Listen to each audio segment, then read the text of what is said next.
So Friday morning நம்ம dam சேனலில் நிஃப்டிக்கு தேவையான இம்பார்ட்டண்டான சப்போர்ட் அண்ட் டிஸ்டன்ஸ் தான் கொடுத்துருந்தோம். அண்ட் கைட்லைன் கூட என்ன கொடுத்தோம்னு பார்த்தீங்கன்னா, இந்த 835 லெவலுக்கு மேலே இருந்தால் தான் புல்லிஷாக இருப்பாங்கன்னு சொல்லியிருந்தோம்.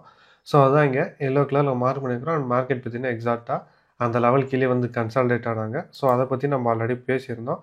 ஸோ நம்ம அனலைஸ் வீடியோவில் பேசியிருந்த மாதிரி தான் நம்மளோட வியூவில் எந்த ஒரு சேஞ்சஸும் இல்லை. ஸோ மார்க்கெட் பார்த்தீங்கன்னா ப்ரீவியஸ் டேவோட ஹை கீழே சஸ்டைன் பண்ணக்குள்ள நம்ம ஒரு இன்சைட் கேண்டில் ஃபார்ம் ஆகிறதுக்கு தான் அதிக வாய்ப்புகள் இருக்குன்னு சொல்லியிருந்தோம். அண்ட் அதே மாதிரி தான் டில் லாஸ்ட் 30 மினிட்ஸ் வரைக்கும் இருந்துச்சு. அண்ட் லாஸ்ட் 30 மினிட்ஸ் தான் ஒரு பிரேக் அவுட் வந்துச்சு. ஈவன் அந்த பிரேக் அவுட்டில் வரக்குள்ள கூட பார்த்தீங்கன்னா நெக்ஸ்ட் ரெசிஸ்டன்ஸ் கொடுத்தது ரொம்ப டிஸ்டன்ஸாக இருக்குது. ஸோ அதுக்காக நம்ம அனலைஸ் வீடியோவில் பார்த்துருந்தா அந்த கேப் பார்டர் தான் நெக்ஸ்ட் இம்பார்ட்டன்ட் லெவல் சொல்லியிருந்தோம். ஸோ அதையுமே நம்ம போஸ்ட் பண்ணியிருந்தோம். ஸோ நிஃப்டி பார்த்தீங்கன்னா இந்த லெவலில் வந்து ஒரு ரெசிஸ்டன்ஸாக ஆகிட்டாகும். நெக்ஸ்ட் புல் ரேலி இதை பிரேக் பண்ணதுக்கப்புறம் தான் சொன்னோம். ஸோ எண்டாவது ரேல் வந்ததுக்கப்புறம் மார்க்கெட்டால் பெருசாக மூவ் ஆக முடியல. பட் மோர் ஆர்லெஸ் நம்ம எதிர்பார்த்த மாதிரி மார்க்கெட் பார்த்திங்கன்னா வந்து மியூட்டடாக வந்து டாப் எண்டில் வந்து ஒரு மியூட்டட் டேவாக தான் இருந்துச்சு. நம்ம பிக்கர் பிக்சரில் பார்த்தாலும் உங்களுக்கு தெரியும்.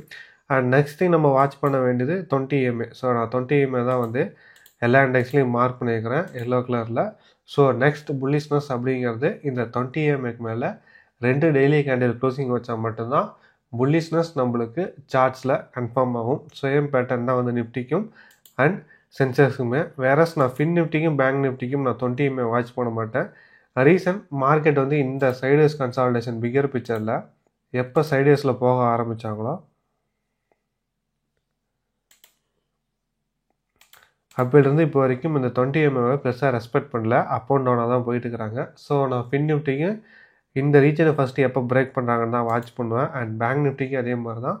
ஸோ இவங்களுமே பார்த்தீங்கன்னா 20 EMAவை இந்த ரீஜனுக்குள்ளே ட்ரேட் பண்ணக்குள்ள அப் அண்ட் டவுனாக தான் ட்ரேட் பண்ணிக்கிறாங்க. ஸோ இந்த சைடேஸ் கன்சால்டேஷன் ரீஜனை ஃபின் நிஃப்டியோ பேங்க் நிஃப்டியோ பிரேக் பண்ணால் தான் நெக்ஸ்ட் மொமெண்டம் வந்து இந்த 2 இண்டெக்ஸ்லையும் வரும். ஸோ அதர் தேன் தட் பொறுமையாக இருக்கிறது நல்லது. அண்ட் பிகர் பிக்சருக்கு நெக்ஸ்ட் வீக்கு கீனாக வாட்ச் பண்ண வேண்டியது 20 EMA. அண்ட் அதே மாதிரி கரண்ட்டாக இப்போ நம்ம டேட்டாவை செக் பண்ணி பார்த்தோம்னா எகைன் டேட்டாவில் பார்த்தீங்கன்னா அந்த எஃப்ஐ வந்து அக்ரஷனாக ஷார்ட்ஸை ஹோல்ட் பண்ணுது.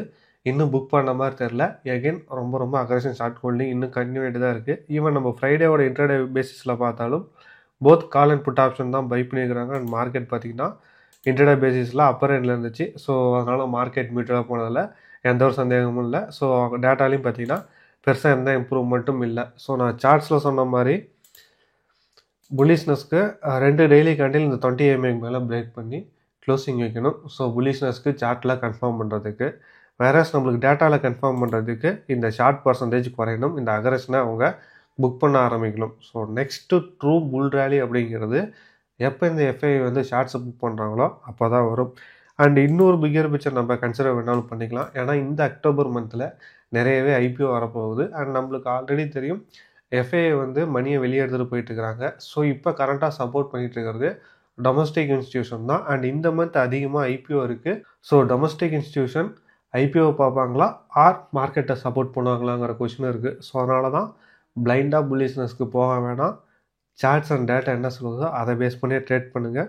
ஃபார் நோ எகைன் நான் வந்து மண்டே வந்து ஒரு மியூட்டட் டே போகிறதுக்கு அதிக வாய்ப்புகள் இருக்குது. அண்ட் மார்க்கெட் பார்த்திங்கன்னா ஃபஸ்ட்டு ரெசிஸ்டன்ஸ் வந்து ஆல்ரெடி சொல்லியிருந்தேன் 24,915 அண்ட் செகண்ட் ரெசிஸ்டன்ஸ் வந்து 25,000. ஸோ மார்க்கெட் இந்த 25,000 லெவல்கிட்ட போகக்குள்ள நம்மளுக்கு அதாவது அரௌண்ட் இந்த 25,000 லெவலில் போயிட்டு அங்கேருந்து ரிவர்சல் வந்துச்சுன்னா நம்மளுக்கு அந்த இடத்துல நல்ல ஒரு செல்லிங் ஆப்பர்ச்சுனிட்டி கிடைக்கிறதுக்கு வாய்ப்புகள் இருக்குது. ஸோ அதனால் மார்க்கெட் டுவர்ட்ஸ் 25,000 போயிட்டு அங்கேருந்து ரிவர்ஸில் வந்துச்சுன்னா க்ளோஸாக அப்சர்வ் பண்ணுங்கள். அந்த இடத்துல நம்மளுக்கு செல்லிங் ஆப்பர்ச்சுனிட்டி கிடைக்கிறதுக்கு அதிக வாய்ப்புகள் இருக்குது.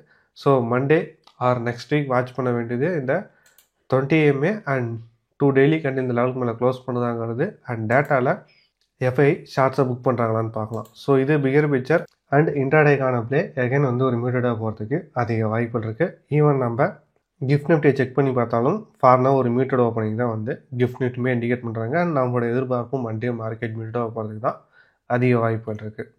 ஸோ யூஸ்வலாக ட்ரேட் பண்ணுற குவான்டிட்டியோட குறைச்சே ட்ரேட் பண்ணுங்கள். மார்க்கெட்டில் மொமெண்டம் வர வரைக்கும் உங்களோட கேபிட்டலை சேவ் பண்ணுறது ஃபஸ்ட் ப்ரையாரிட்டியாக இருக்கட்டும்.